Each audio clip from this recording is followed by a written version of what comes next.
अभी अभी भेजती हूँ। ठीक है,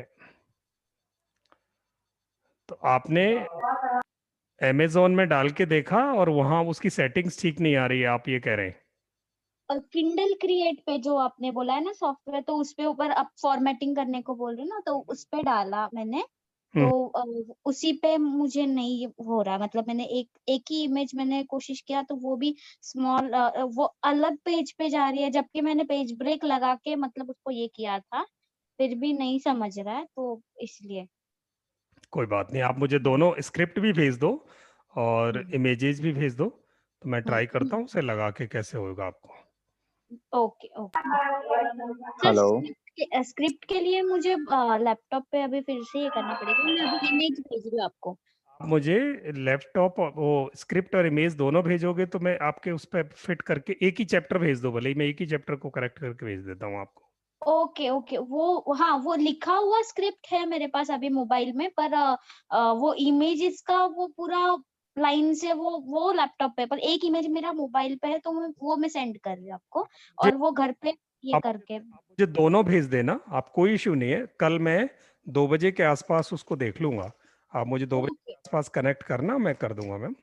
ओके ओके ओके सर, चलिए, great. Thank you. Hello yes please. Sir, Aditya बोल रहा हूँ। जी आदित्य। सर, अभी मेरी एडिटिंग चल रही है सर, और उसमें जो भी मैंने टाइपिंग किया था वॉइस टाइपिंग को लेके, तो हम्म सर बहुत पुअर मतलब टाइपिंग हो रही है सर। मुझे मतलब हर एक सेंटेंस में जाके बहुत सारे सुधार करने पड़ रहे हैं। हम्म। तो उसको आपको जब बोलोगे तब उसको ठीक से बोलो, प्रोनाउंसिएशन समझ में नहीं आ रहा होगा उसको। सर मैं ठीक से कई बार बोला मैंने, कोई कोई सेंटेंस तो वो लिख ही नहीं पा रहा। और धड़ल्ले से अगर मैं बोल के एक लाइन दो लाइन बढ़ रहा हूँ, फिर उसमें कोई ना कोई मिस्टेक्स हो रहे हैं, जिसकी वजह से मुझे गूगल ट्रांसलेट पे जाके फिर टाइप करके उसको लिख रहा हूँ। इस वजह से थोड़ा सा ना सर वो डिले हो रहा है। हम्म और ऊपर से फिर मेरे दिमाग में जब मैं उसको एडिट कर रहा हूँ, तो मेरे दिमाग में और भी चीजें आ रही हैं, तो उसको मैं ऐड करता हुआ जा रहा हूँ। हम्म। तो इस वजह से सर थोड़ा डिले हो रहा है। और पता नहीं सर, अभी मुझे लगता है 1-2 दिन और लग जाएगा एडिटिंग में। अच्छा। क्योंकि जिस हिसाब से सर टाइपिंग है ना, मुझे लग रहा है कि 1-2 दिन से ऊपर ही, मतलब कहीं 2-3 दिन नहीं लग जाएगा मुझे सर। आपको 2-3 दिन लगेंगे।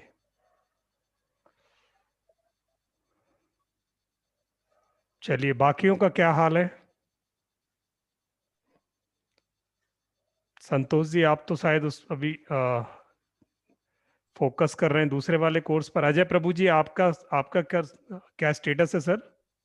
हेलो सर, मेरा थोड़ा लास्ट 1-2 चैप्टर्स बाकी है, हम्म। तो दिवाली की वजह से वो उसको थोड़ा फाइन ट्यूनिंग करना है, और तो और 1 वीक शायद लगेगा मेरे को। अच्छा, 1 वीक लगेगा तो मामला लंबा जाने वाला है। सर बिकॉज ऑफ मेरे आगे के 2 चैप्टर्स है ना, वो लेटेस्ट वाले हैं, जैसे कि एडिटिंग कैसे करना, पब्लिशर के पास कैसे अप्रोच करना, तो हम्म। उसको थोड़ा मेरे को ढूंढ ढूंढ कर उसको बराबर से ठीक बनाना है। अच्छा, या चलिए, तो आप 1 वीक लेंगे अभी?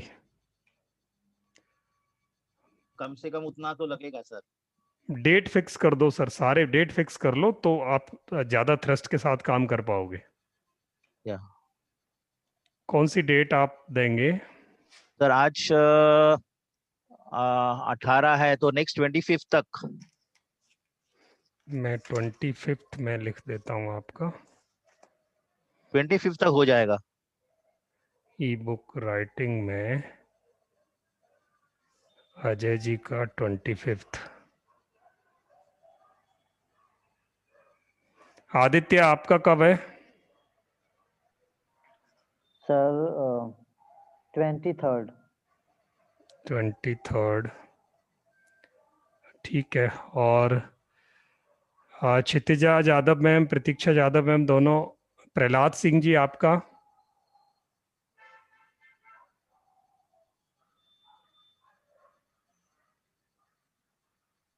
प्लीज आप अपनी डेट बताएंगे। तो मेरा 25 तक तो हो ही जाएगा, क्योंकि वो इमेज से एडजस्ट करना है मुझे, बाकी हो गया मेरा। अच्छा, आप 25 देते हो अपनी डेट, ठीक है। और प्रहलाद जी आपकी अपनी डेट प्लीज।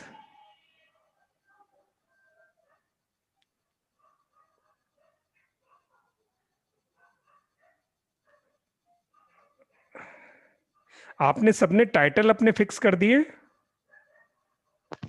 टाइटल फ्रीज हो गया है? Yes sir.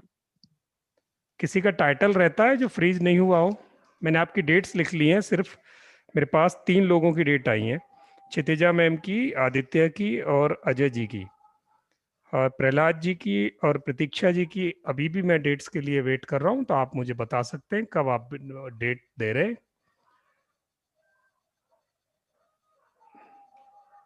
ये 3 किताबें तो पब्लिश होंगी 25 तक, और 21 को प्रतीक्षा जी की।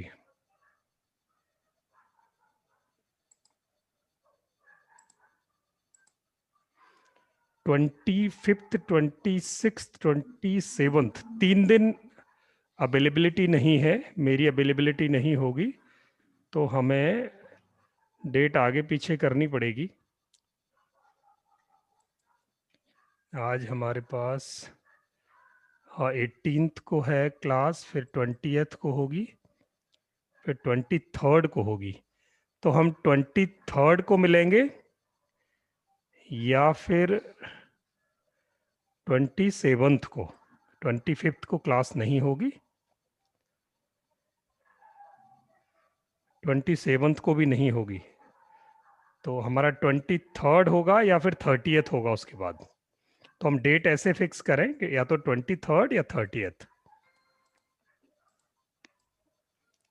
तो जो लोग 25 कर रहे हैं वो 23rd तक मैनेज कर सकते हैं?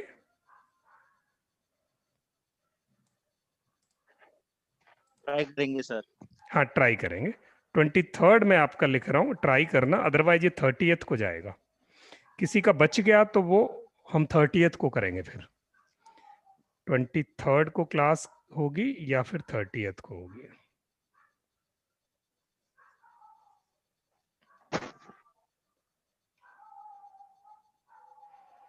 तो चलिए, आज हमें क्या करना है, आज हम सीखेंगे कि ISBN कैसे अप्लाई करें। तो आज की शॉर्ट क्लास है, मैं आपका ज़्यादा टाइम नहीं लूँगा, सिर्फ ISBN के लिए अप्लाई करने का प्रोसीजर समझते हैं। संतोष जी, आपकी किताब का क्या हाल है? क्या हाल है आपके? हाँ सर। लोकमान सर, बेसिकली जो ये आप किसको पूछ रहे हैं? संतोष जंगम का? संतोष जंगम जी, आपका तो पता है, संतोष जंगम जी को पूछ रहा हूँ। आपकी आवाज नहीं आ रही संतोष जी। हाँ अभी आ रही है। अभी आ रही है, बड़ी धमाकेदार आ रही है। क्या खाया? सर मैंने ई बुक आधी 80% तो कर दी थी, मगर मैंने अभी लक्ष्मी पूजन के दिन मेरा वेबसाइट का ओपनिंग किया, तो वो वेबसाइट के ऊपर मैंने मेरे कोर्स रख दिए सब, तो उसकी वजह से जरा थोड़ा वो पीछे रह गया है। क्या नाम है आपकी वेबसाइट का? डीजी गुरुकुलम। डीजी गुरुकुलम। वो अभी वेबसाइट का आपका कोर्स भी नहीं हुआ ना, मुझे चाहिए था वो पहले, थोड़ा है उसमें, मैं दिखाऊं क्या? digigurukulam.com। Yes, digigurukulam.com। अच्छा अच्छा, तो आपने खुद ही बनाया है, बनवाया है? हाँ खुद ही बनाए, मेरे लड़की ने और मैंने दोनों में मिलके बनाए हैं। बहुत बढ़िया, बधाई हो आपको। हाँ धन्यवाद। बहुत। और उसके ऊपर वो टीचेबल पे जाते हैं, टीचेबल के ऊपर वो लिंक क्लिक किया ना, वेलकम के नीचे जो आता है वो। तो टीचेबल ले लिया आपने? हाँ ले लिया है। कितना चार्जेस लिया महीने का? बेसिक लिया है 20, उसका मुझे लगता है 1600 रुपए पहले जाता है हर महीना। अच्छा, चलो बहुत बढ़िया, आपको बधाई हो सब, आप आगे पहुंच। हाँ धन्यवाद। तो बुक पे आप अब कब पब्लिश करोगे उसको? 23 तारीख या 30 तारीख? 2 डेट है अपने पास। 23 तारीख को करेंगे ना सर? 23 को आप करेंगे। चलिए जी, तो अब आगे बढ़ते हैं। आज आप सब लोग ISBN अप्लाई कर दें अपने लिए। तो ISBN के लिए प्रोसेस क्या है वो एक बार डिस्कस करते हैं। मैं आपको लेके चलता हूं ISBN की तरफ।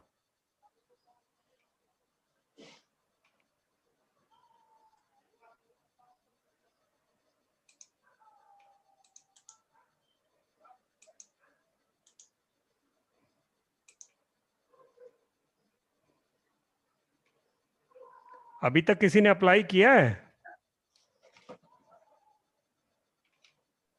No sir. चलिए, आज हम ISBN अप्लाई करेंगे। अगर हमारा टाइटल फिक्स हो गया है तो ISBN होता क्या है? इंटरनेशनल स्टैंडर्ड बुक नंबर होता है, यानी पूरी दुनिया में आपकी किताब का एक ही नंबर होगा। सारी दुनिया की किताबों को कहीं लिस्ट किया गया है, जो एक अथॉरिटी उसको लिस्ट करती है वो अथॉरिटी एक नंबर इश्यू करेगी आपकी बुक के लिए। फिर उस नंबर की बुक दूसरी नहीं हो सकती। एक अथॉरिटी के पास, इंटरनेशनल अथॉरिटी के पास आपकी बुक रजिस्टर हो जाती है। वो रजिस्ट्रेशन नंबर लेने के बाद आपकी बुक ऑथेंटिक हो जाती है, आपकी बुक कैटेगराइज हो जाती है, किस कैटेगरी में कहाँ लिस्टिंग है वो सब आपको वहाँ रजिस्टर हो जाता है। तो ये नंबर लेने के लिए अब हम कैसे चलेंगे, इसके क्या फायदे होते हैं वो सब आज डिस्कस करेंगे। ये होता क्या है, फायदे क्या हैं, क्यों इम्पोर्टेंट है, कैसे इसको ले सकते हैं हम। तो सबसे पहले है क्या ये एक यूनिक नंबर है और ये न्यूमेरिकल नंबर होता है जो कमर्शियल बुक आइडेंटिफायर है। हर किताब का एक कमर्शियल बुक आइडेंटिफायर है ये, और ये हर एक एडिशन और हर एक वेरिएशन को मिलता है। जब भी आप अपनी किताब में कोई सिग्निफिकेंट चेंज करते हैं ये नंबर चेंज हो जाता है। अगर आप अपनी बुक के एडिशंस चेंज करते हो तो ये नंबर चेंज हो जाता है। सिर्फ एक बुक को एज इट इज बार बार प्रिंट करते हो तो चेंज नहीं होता। ये सोचने की बात है कि हम ISBN नंबर जब अप्लाई करें जब हमारी बुक फ्रीज हो गई हो, उसकी गलतियां सारी करेक्ट हो गई हो, जब आपको लगे कि अब ये कंप्लीट बुक है और साल 6 महीने तक इसका दूसरा वर्जन नहीं आने वाला, तब हम ISBN लें। अदरवाइज ISBN लेने का फायदा नहीं है अगर आपने अगले महीने ही कोई चेंज कर लिया किताब में तो इसलिए ISBN अप्लाई करना आप सीख लें। अप्लाई जब करें जब आपकी बुक फ्रीज हो जाए। आज आप ISBN पर अकाउंट बना लेंगे। ISBN होता क्या है, ये एक 13 डिजिट लॉन्ग नंबर है। पहले ये 13 डिजिट होता था और 10 डिजिट लॉन्ग, अगर ये 2007 से पहले था तो 10 डिजिट था, अभी ये 13 डिजिट है। इसका एक स्ट्रक्चर चेंज हुआ है। ISBN हर कंट्री का अलग अलग अथॉरिटी है, rather they all authorities are connected internally, but हर कंट्री में इसका कंट्री के हिसाब से अलग अलग अपनी अथॉरिटीज हैं और इनकी कुछ रूल्स वेरी करते हैं कंट्री टू कंट्री। तो हमारे इंडिया में इसका है राजा राम मोहन राय करके अथॉरिटी है, वो इसको रजिस्टर करती है, वो इसको मॉनिटर करती है, वो इसके लिए असाइंड है, ऑथराइज्ड है। हर कंट्री में अलग रूल हैं। हमारी कंट्री को छोड़कर बाहर की लगभग सारी कंट्रीज में बुक रजिस्टर करने के पैसे लगते हैं, चार्ज है। हमारी कंट्री में कोई चार्ज नहीं, it is free of cost. तो ये हमारे लिए बहुत बड़ी एक अपॉर्चुनिटी है, एक बहुत बड़ा रिलीफ है कि हमें किताब के रजिस्टर कराने के पैसे नहीं देने पड़ेंगे। अब इसके एडवांटेज क्या हैं, पूरी दुनिया में आपकी बुक को एक आइडेंटिफिकेशन मिल जाएगी और ये जो डायरेक्टरीज हैं, ट्रेड डायरेक्टरीज, जो आपकी बुक से रिलेटेड कैटेगरीज को जहां रजिस्टर करती हैं, उनमें ये ऑटोमेटिक लिस्टिंग हो जाएगी और बुक का ऑर्डरिंग, डिस्ट्रीब्यूशन जो होगा, कमर्शियल डिस्ट्रीब्यूशन है, जब बिकेगी किताब तो ISBN नंबर उस पर चाहिए होगा, तो वो आपको बेचने में इसको कमर्शियली इजी हो जाएगा। मशीन रीडेबल है, तो अगर आप इसे पब्लिकेशन में ले जाएंगे तो ये पब्लिकेशन में इजी होगा। सेल्स डाटा मॉनिटरिंग ये बड़ी किताबों के लिए होता है, रादर हम जिस लेवल पे हैं अभी ये वाला फायदा अभी हमें बहुत ज्यादा नहीं होना, पर जहां बल्क में प्रिंट होती हैं या सेल होती हैं वहां सेल्स का डेटा मॉनिटर करने के लिए ISBN नंबर का बेनिफिट होता है। अच्छा सर, जैसे कि आपने कहा कि अगर मैं कोई बुक लिखता हूँ और इसका और ISBN नंबर ले लेता हूँ, अगर कोई उस बुक को पढ़ता है और उसको सेम एज इट इज लिख के और उसको फिर वो ISBN के लिए अप्लाई करता है सेम डिट्टो, कोई चेंजेस नहीं करता है, तो सर क्या उसको ISBN नंबर मिलेगा, सेम मिलेगा या कुछ अलग मिलेगा उसे? ISBN जरूर मिलेगा, पर जब मिलेगा जब टाइटल सेम नहीं होगा, ऑथर सेम नहीं होगा, अंदर का मसाला आपका ले लिया है तो भी ISBN मिल जाएगा। ISBN कोई कॉपीराइट नंबर नहीं है। Okay sir. ISBN आपके टाइटल कॉपी नहीं होना चाहिए, आपके जो बुक डिटेल्स हैं वो कॉपी नहीं होने चाहिए। अगर वो मैच नहीं करते तो ISBN नंबर इशू हो जाएगा। ये तो बहुत इजी है सर, पर किसी के लिए भी टाइटल चेंज करना या और राइटर का नाम चेंज करना। हाँ बिल्कुल इजी है, पर कोई करेगा क्यों? पर कोई करेगा क्यों? बस ऐसे नहीं करते, ऐसे ही ओके ओके। ऐसे नहीं करते लोग कभी भी। इस मार्केट में जहाँ इंटेलेक्चुअल मार्केट है, यहाँ कोई भी अपना गर्दन फंसाना नहीं चाहता। कोई भी आपका डेटा उठा के एज इट इज कोई नहीं छापता। डेटा की चोरी करके वो किसी और तरीके से ही पेश करते, आपके डिटो कोई नहीं छापेगा। तो आपको इस बात से बिल्कुल निश्चिंत हो जाना चाहिए कि ऐसा नहीं होता। Okay sir okay. ISBN number किस किस चीज के लिए मिल सकता है? प्रिंटेड बुक्स के लिए मिल सकता है, पेम्पलेट्स के लिए मिल सकता है। यस, आप पंपलेट बनाओगे, कोई आपने इंटेलेक्चुअल प्रॉपर्टी क्रिएट की, चाहे वो 2 पेज की हो, तो भी आपको ISBN मिल जाएगा। नॉन तो प्रिंटेड बेसिकली पैम्पलेट क्या होता है सर, ये मतलब? पैम्पलेट का मतलब है जो अखबार में पढ़ के पैम्पलेट आता है आपका, एक अखबार में जो पर्चे आते हैं न्यूज़पेपर के, जी जी जी। उसको भी ISBN मिल सकता है। ओके।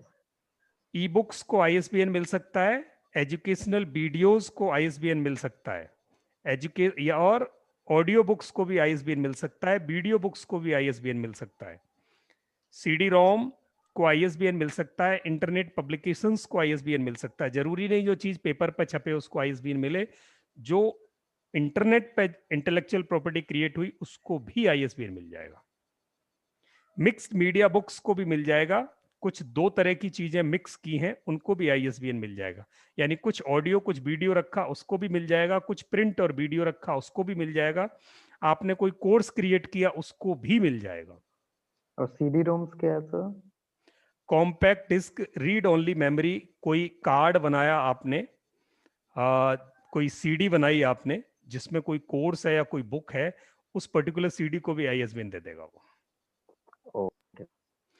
ISBN का अपना एक पर्टिकुलर स्ट्रक्चर है जिसके 6 भाग होते हैं, वो 6 भाग अलग अलग चीज बताते हैं। ठीक है, ये जो 978 है ISBN है, इंटरनेशनल स्टैंडर्ड बुक्स नंबर। 978 का मतलब है ये ISBN नंबर है, और उसके आगे का जो कोड है वो कंट्री कोड होता है। उसके आगे का जो अक्षर हैं, 6 अक्षर, वो बताते हैं ये पब्लिशर कौन है इसका। उसके बाद टाइटल का एडिशन और फॉर्मेट 2 अक्षर, और उसके बाद के जो 1 अक्षर है वो उसका डिजिट चेक होता है, चेक डिजिट बोलते हैं इसको। लास्ट के 5 अक्षर जो है वो बार कोड होते हैं। बार कोड में उसमें प्राइस इंटीग्रेट कर सकते हो आप। ऐसे करके ये इसका एक स्ट्रक्चर होता है। तो हमें इससे ज्यादा कुछ लेना देना नहीं है कि इसमें बार कोड में वो क्या होगा। हमें तो वो बार कोड मिलेगा, एक नंबर मिलेगा, वो नंबर हमारे अप्लाई करने के बाद मिलेगा। और अप्लाई कैसे होगा? सर चेक डिजिट का क्या काम रहता है? जैसे 1 अक्षर का दिया, 2 नंबर दिया था उस हाँ, चेक डिजिट का। वो भी बताऊंगा आपको। चेक डिजिट एक आइडेंटिफायर होता है आपकी बुक का। तो यहां जब हम बुक प्रिंट करते हैं तो बुक के अलग अलग पार्ट होते हैं। पहले हम उस पार्ट को समझ लें, और बुक के पार्ट्स को समझने के बाद फिर हम चलेंगे कि बुक के लिए हमें क्या चाहिए होता है। तो ये एक किताब का फोटो आपको दिखाई दे रहा है। किताब के फोटो पर जो सबसे ऊपर एक बुक का कवर होता है, अभी हम प्रिंट बुक की बात कर रहे हैं, ई बुक की बात, क्योंकि बुक छाप रहे हैं हमें, तो बुक के हमें पार्ट्स, जब हम ISBN के लिए जाएंगे तो वहां हमें ये पार्ट्स समझने होंगे कि टाइटल वर्सो क्या होता है। तो बुक के पार्ट से सबसे ऊपर का जो पेज है, सबसे ऊपर जो कवर पेज है, उसको हम बोलते हैं फ्रंट फेस, फ्रंट फेस बोलते हैं उसे। और जो बुक के सबसे पीछे वाला पेज होता है, सबसे बाहरी परत जो है, उसको हम बैक फेस बोलते हैं उसका। और दोनों बुक के बीच में, जहां वो बीच में ये वाली जगह होती है, ये आपको बुक दिखाई दे रही होगी, ये वाला जो पोर्शन है, खड़ा पोर्शन, यहां कई बार ISBN नंबर छपे देखे होंगे आपने, ये वाली जगह इसकी स्पाइन कहलाती है, बुक की स्पाइन। तो ये स्पाइन है, ये फ्रंट फेस है, ये वाला फ्रंट फेस है, ये वाला बैक फेस है। ये अब इसके अंदर जब हम ओपन करेंगे तो सबसे पहला पेज, बुक जब ओपन की तो बुक ओपन करने के बाद सामने जो पहला पेज पड़ता है वो हमारा टाइटल पेज कहलाता है। ये कवर टाइटल पेज नहीं है, ये कवर है, और ये कवर का फ्रंट फेस है। ये कवर का बैक फेस है, ये नहीं, बैक फेस ये है, ये वाला, और ये कवर की इनसाइडर फेस है। अब यहां जो पहला पेज सबसे आगे आंखों के आएगा उसको हम टाइटल पेज बोलते हैं, टाइटल पेज। टाइटल पेज को जब हम पलटते हैं तो पलटने के बाद जो लेफ्ट साइड पर पेज आता है, इसको हम टाइटल वर्सो बोलते हैं, टाइटल वर्सो। ये एक जर्मन नेम है और इसको एज इट इज ही हमें सीखना पड़ेगा कि ये वाला पेज टाइटल वर्सो, वर्सो का मतलब the page which is on left side. Title page के बैक साइड में जाकर जो लेफ्ट साइड में पेज आता है, that is called title verso. और ये टाइटल वर्सो का बहुत रोल है बुक पब्लिशिंग में और ISBN नंबर में। तो हमें ये टाइटल वर्सो हमें हमेशा याद रखना होगा। बीच वाले पन्ने हमारे, ये हमारी टेक्स्ट ब्लॉक होता है जहां हमारे पेजेज होते हैं, और ये हमारे मेन पार्ट्स हैं, बाकी ज्यादा हमें इसको सीखने की जरूरत नहीं है। तो ये हमारे 4 चीजें याद रखनी है। ये हमारा फ्रंट फेस, बैक फेस, और इसको हम फ्रंट पेज भी बोल सकते हैं, ये इसको बैक पेज भी बोल सकते हैं। अंदर गए तो टाइटल पेज, टाइटल पेज के पलटकर लेफ्ट साइड पर हमारा आता है, वो बोला जाता है हमारा टाइटल वर्सो। तो ये पार्ट्स हमें याद रखने हैं। इसके बाद अब हम अप्लाई कैसे करें? तो अप्लाई करने के टाइम पर पहला स्टेप, हमें isbn.gov.in पर जाना है, isbn.gov.in पर जाना है। ये आपकी वेबसाइट भी ओपन कर ली मैंने, isbn.gov.in, और ये हमारी वेबसाइट डिजी गुरुकुलम हमारे संतोष जी ने ओपन की है। आप सबसे मैं चाहूंगा कि उनको एक बार बधाई दें, उन्होंने अपनी प्रगति में एक और बड़ा माइलस्टोन एस्टेब्लिश कर दिया है, और बहुत बढ़िया तरीके से उन्होंने ये कोर्सेज यहाँ लगाए। देखिए, पहली बार उन्होंने वेबसाइट बनाई और कितनी प्यारी वेबसाइट बनाई है। संतोष जी, आपको बधाई। किस धन्यवाद प्लेटफॉर्म पे बनाई है ये? हाँ, आपने किस प्लेटफॉर्म पे बनाई? नहीं, WPX। अच्छा, WPX पे बनाई है। हाँ, और नेम चिप का होस्टिंग ले, डोमेन लिया है। बहुत बढ़िया, बहुत बढ़िया, ग्रेट।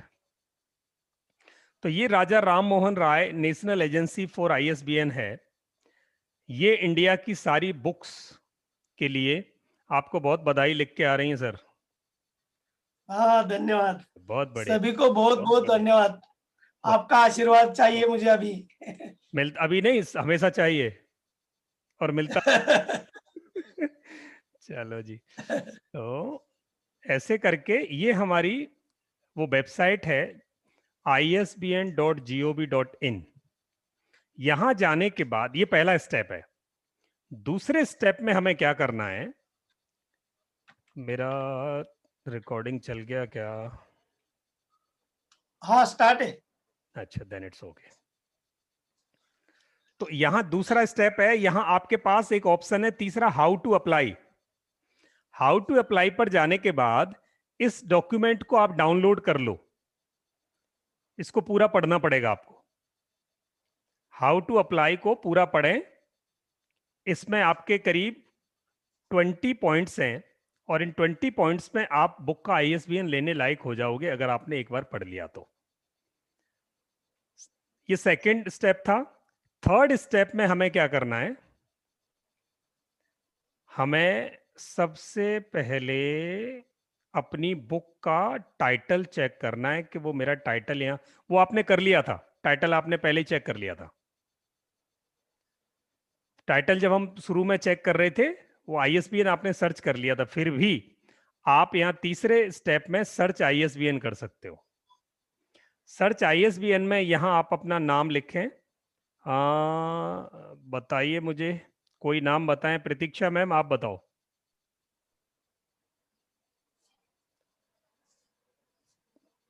क्षितिजा जी, प्रतीक्षा मैम, आप अपनी बुक का नाम बताएं प्लीज, मैं आपका टाइटल सर्च करूं।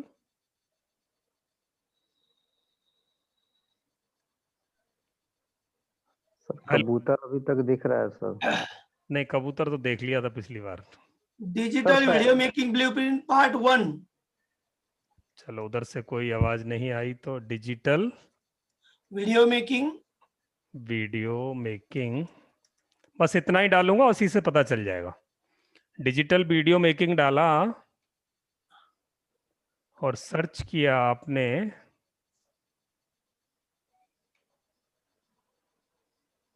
सर ये नेम ऑफ द पब्लिशर में क्या डालना है?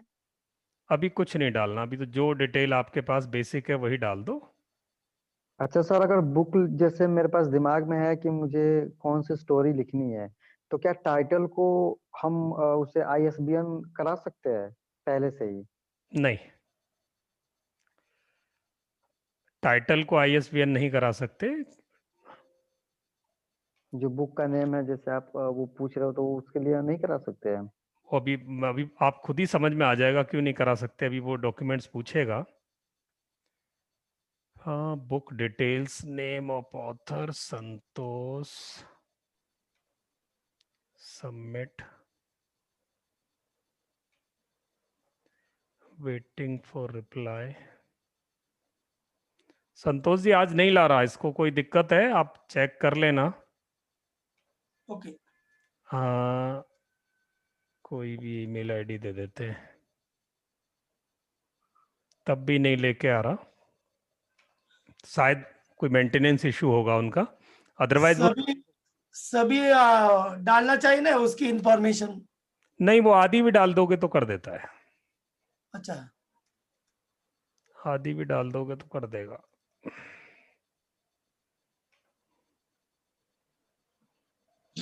आज तो लाइव ये सर्च ISBN कहाँ से किया? एक मिनट, वापस होम पर जा रहा हूँ, यहाँ सर्च ISBN है ये रहा। अच्छा, ठीक है, तो यहाँ से सर्च ISBN कर सकते हो आप। अगर वो भी डाल दोगे, टाइटल का नाम भी डाल दोगे तो भी ISBN सर्च कर देगा। अभी तक ओके सर। 6,80,000 किताबें छप चुकी हैं और 4,90,000 ISBN अलॉट कर दिए हैं। इस साल करीब 50,000 एप्लीकेशन आ गए इनके पास और 31,000 ISBN ये दे चुके हैं ऑलरेडी।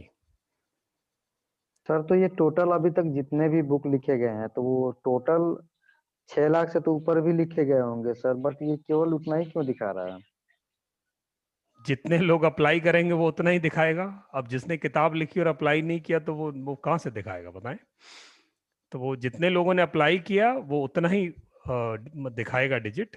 अच्छा, आगे बढ़ते हैं।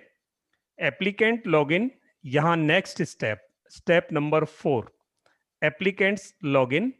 अब यहाँ आप लॉगिन करेंगे, आप न्यू पोर्टल पे जाएं, या न्यू पोर्टल ओल्ड पोर्टल दो ऑप्शन है, तो ओल्ड पोर्टल पर जाने की जरूरत नहीं है, अब न्यू पोर्टल पे जाएं। यहाँ जाने के बाद आपको न्यू एप्लीकेंट रजिस्ट्रेशन करना है। यहाँ जाकर यहाँ दो ऑप्शन है, न्यू एप्लीकेंट रजिस्ट्रेशन और लॉगिन, तो दोनों में से कुछ भी कर सकते हैं आप। और मैं यहाँ फिर आपको 93 और ये क्या दिखाई दे रहा है, #3H तो न्यू पोर्टल या वो पोर्टल में जाना है? न्यू पोर्टल लीजिए, ओल्ड पोर्टल पे ना जाए। Okay sir. न्यू पोर्टल लें, यहाँ न्यू एप्लीकेंट रजिस्ट्रेशन करें। रजिस्ट्रेशन करने के बाद फिर आपके पास पासवर्ड आएगा आपकी ईमेल आईडी पर।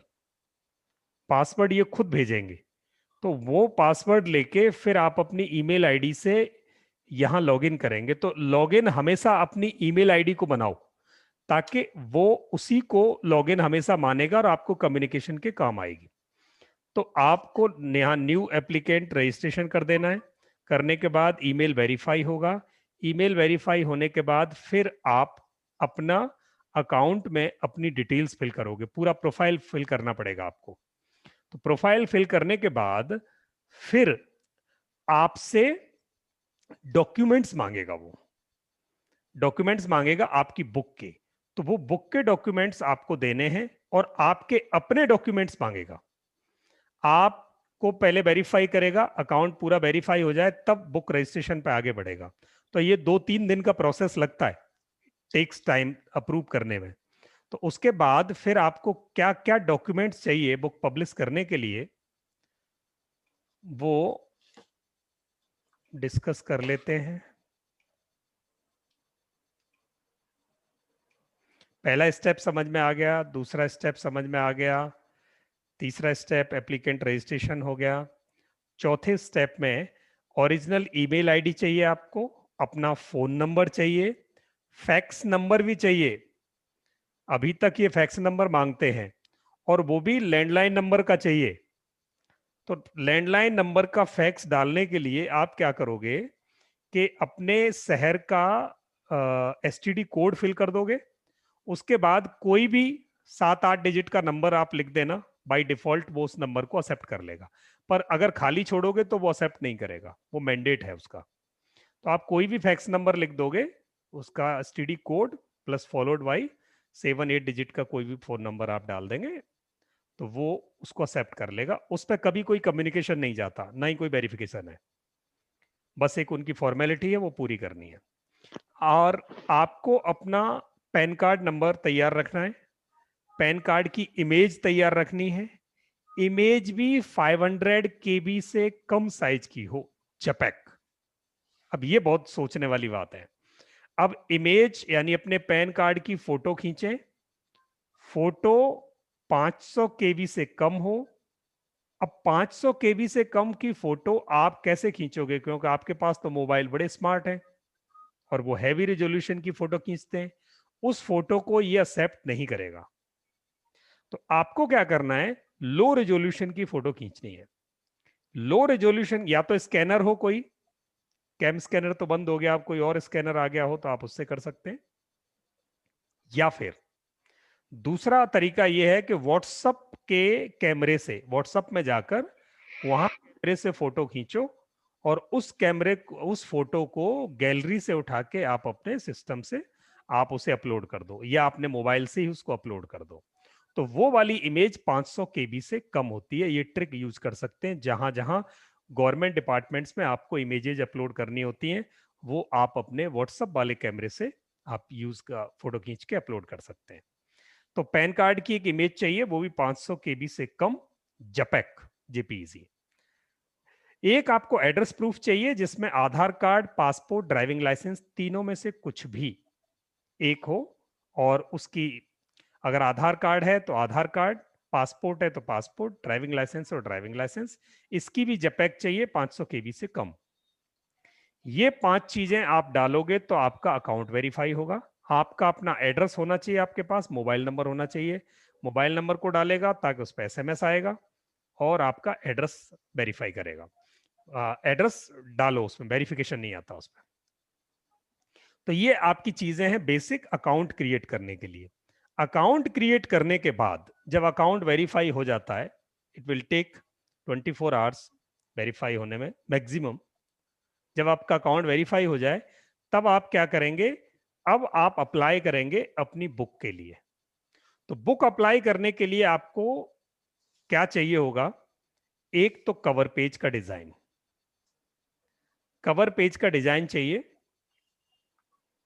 एज इट इज, जो डिजाइन है आपका वो। एक कवर पेज का मिन चाहिए।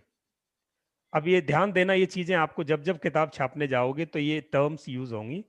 कवर पेज का मिन का मतलब है कि आपके उस फोटो जो कवर पेज की बनाई है उसका 500 केबी से कम का एक image, that is called cover page min, means minimum size वाला।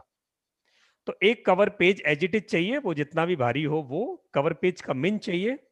एक टाइटल वर्सो चाहिए पीडीएफ में, ध्यान देना, टाइटल वर्सो पीडीएफ में।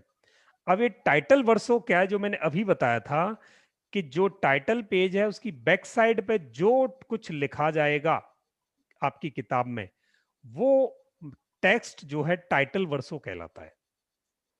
तो टाइटल वर्सो पर क्या क्या लिखा जाता है?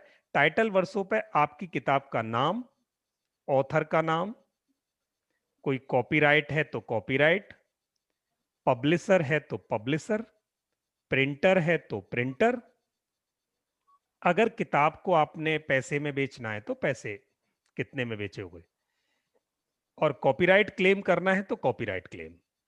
ये सारी चीजें टाइटल वर्सों पर आती हैं। ये चीजें टाइटल वर्सों पर होनी चाहिए। अगर इनमें से कोई चीज कम रही तो आपकी बुक का टाइटल अप्रूव नहीं होगा, उसमें ऑब्जेक्शन। और सर प्रस्तावना किस पे आएगा सर?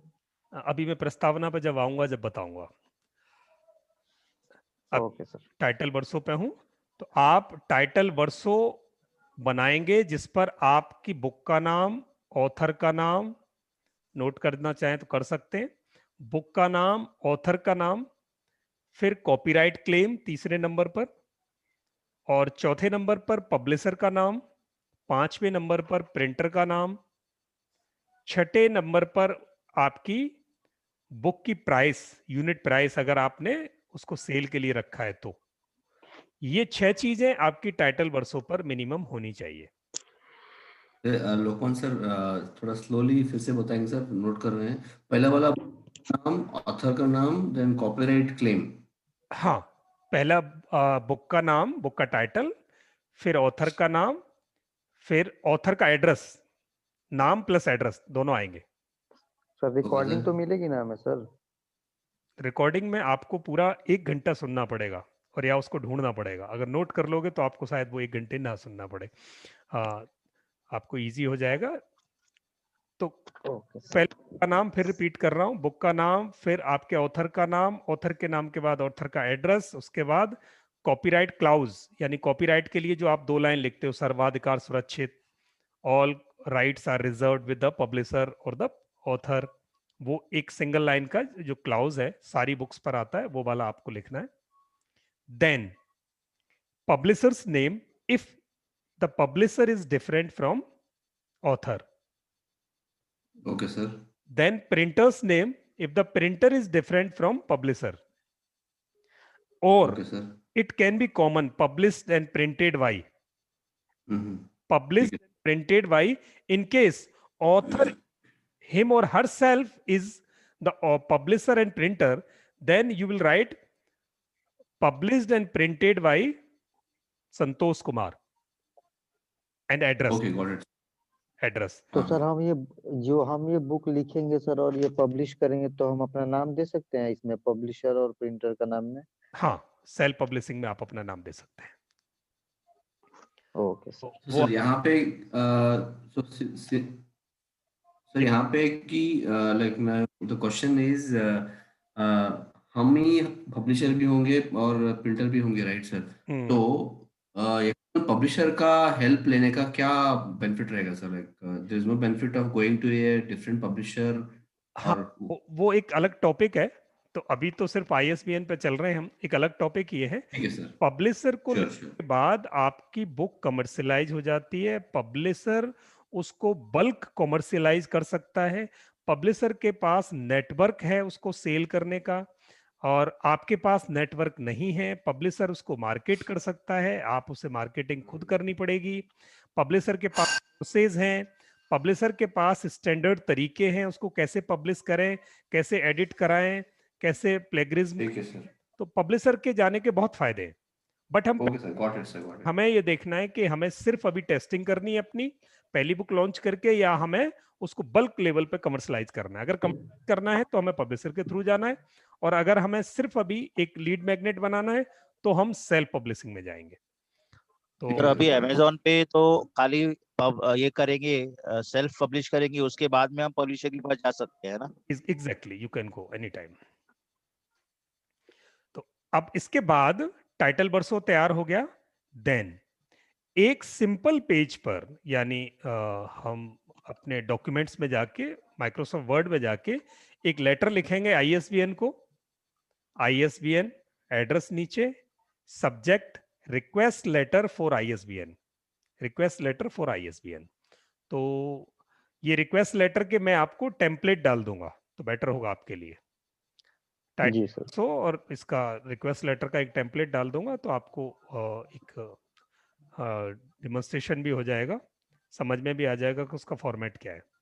तो रिक्वेस्ट लेटर जाता है जिसमें उन्हें कहा जाता है कि I have written a book on such and such topic and I want to get it published. So kindly issue me one international standard book number for my this creativity.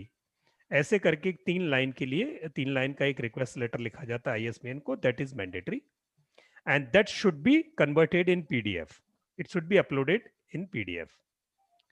And then book copy, book copy means whatever you have written in your book that is required to upload to get your ISBN number.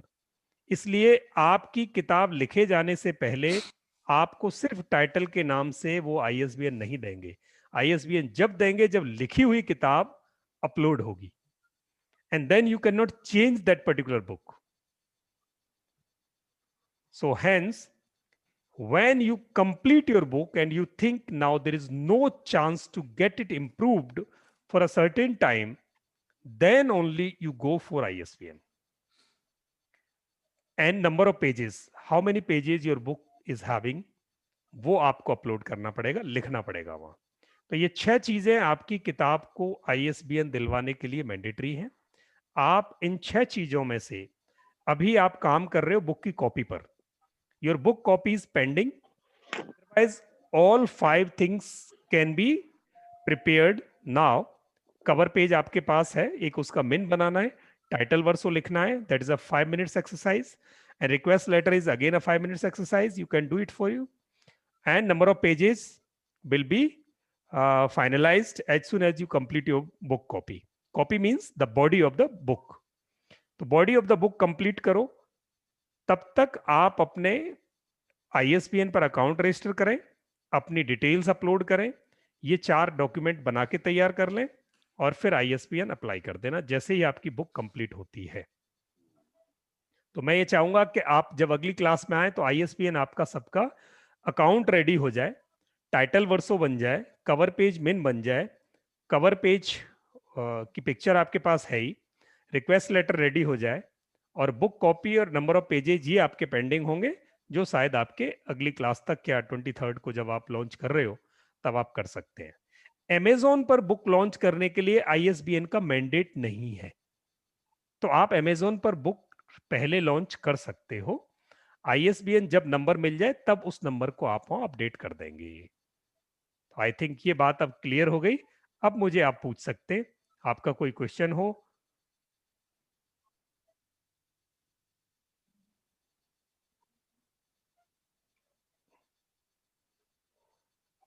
Sir ये सब book हमने word में ही अगर उसका size वगैरह ये किया तो उसके बाद उसका ही हम PDF बना सकते हैं क्या? हाँ बिल्कुल बना सकते हैं, आप PDF बना सकते हैं। रादर आप देखेंगे मैंने आज एक बुक बनाई है अपनी, मैं आपके उसको ओपन करके दिखाऊं आपको, जस्ट ए मिनट। मैंने आज एक बुक बनाई है तो आपको वो बात भी क्लियर हो जाएगी कि वो कैसे बनती है। आपके साथ साथ मैंने भी बुक का कुछ काम किया है, तो वो मेरी ऑलमोस्ट कंप्लीट है, 4 लेसन मेरे कंप्लीट हो गए। रादर मेरी बुक लंबी है, तो किधर था,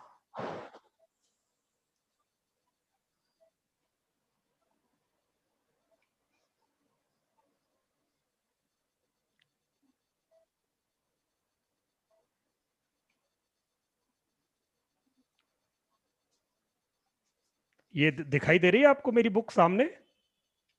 हाँ अभी मैं इसका साइज थोड़ा छोटा कर लूंगा। ये मेरी बुक है झूठी सफलता, ये मैंने पीडीएफ कन्वर्ट किया है इसका, देखो। और इसका साइज थोड़ा छोटा कर लूं तो आपको शायद ये अच्छी तरह दिखाई देगी।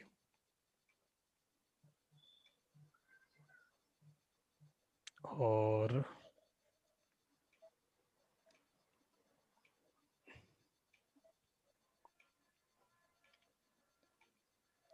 इसका मेजर काम पूरा हो गया है।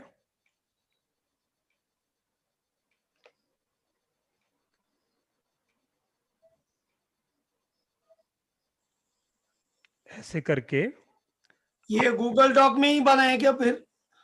हाँ, गूगल डॉक से उठा के फिर मैंने इसको कहीं और डिजाइन किया, ले जाके काम गूगल डॉक में ही हुआ है। बेसिक फाइल गूगल डॉक में ही है। वो पीली कलर में लाइन ऐसा क्यों आ रहा है फिर गूगल डॉक? नहीं, ये डॉक में डिजाइनिंग पार्ट अलग है कहीं। हाँ डिजाइनिंग पार्ट कहीं और हुआ है, टेक्स्ट पार्ट सारा गूगल डॉक में है। ये देखिए, ये अब जैसे ही आप अमेजोन पर चले जाओगे, उसके बाद आप अपनी बुक को और कलरफुल बनाने के लिए, आप अच्छी बुक तैयार करने के लिए, ये देखो, ये कवर, ये बैक पेज है मेरा यहाँ।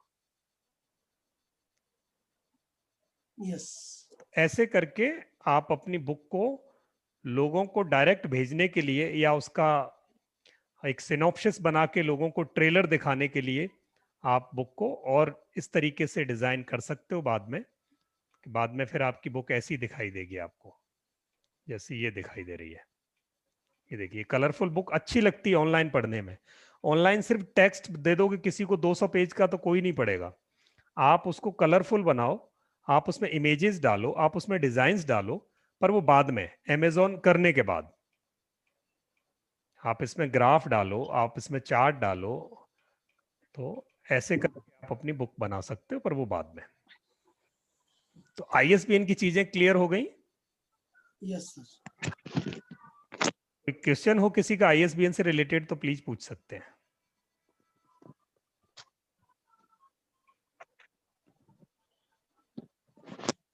नहीं है सर। चलिए, ठीक है। तो आज ये 4 डॉक्यूमेंट हम तैयार कर लेंगे।